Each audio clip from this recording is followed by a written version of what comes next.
Salam les filles, j'espère que راكم كامل bien au prêt à la اليوم. Nouveau sujet, un cas clinique sur un liquide dans le cul-de-sac de Douglas. So keep watching et nous allons connaître c'est quoi la solution. Lors d'une consultation, le gynécologue a détecté qu'il y avait un épanchement dans le cul-de-sac de Douglas. Et cet épanchement, il existe depuis quelques années d'après cette parturiente. Donc, elle se posait la question, pourquoi faire une biopsie de l'utérus et d'où peut cet épanchement provenir?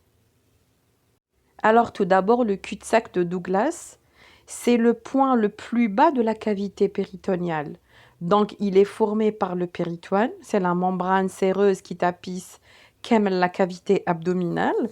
Donc, il est situé chez la femme entre le vagin et le rectum, c'est-à-dire que il se situe entre les deux, et chez l'homme, entre la vessie et le rectum.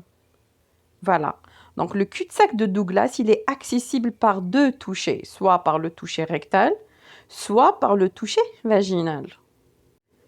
Sa palpation, elle permet de percevoir un épanchement intrapéritonéal, de percevoir aussi un abcès ou une tumeur solide. En cas d'abcès, la palpation peut être très douloureuse.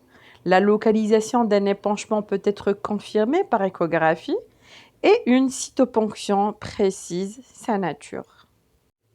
Donc, chez la femme, le drainage du cul-de-sac de Douglas, il se fait par le vagin et se nomme la colpotomie.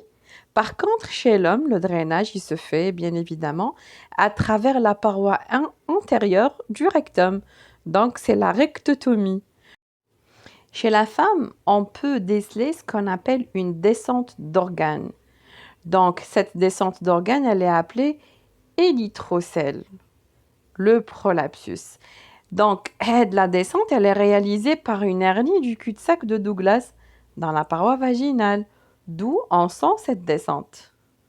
Revenons à notre cas. Concernant les causes de la présence de ce liquide, là, il peut y avoir une explication.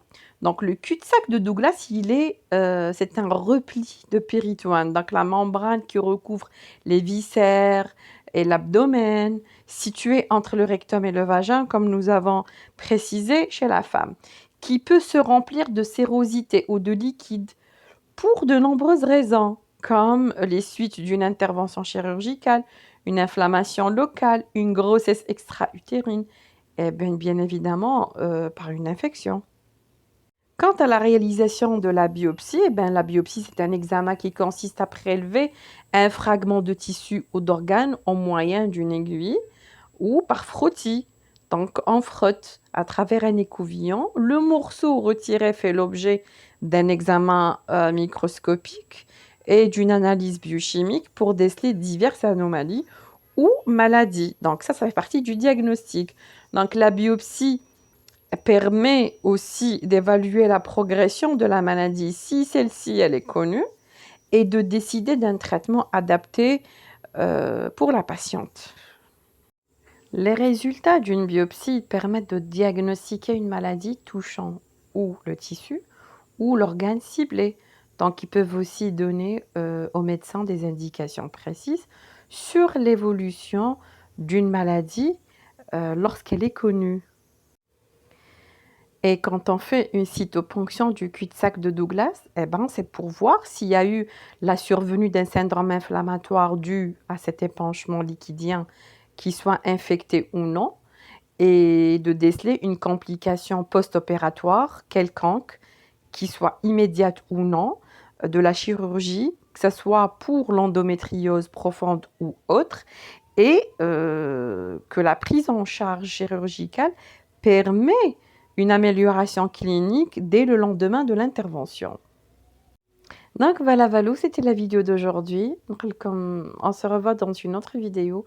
Prenez soin de vous et n'hésitez pas à me poser toutes vos questions. À bientôt les filles.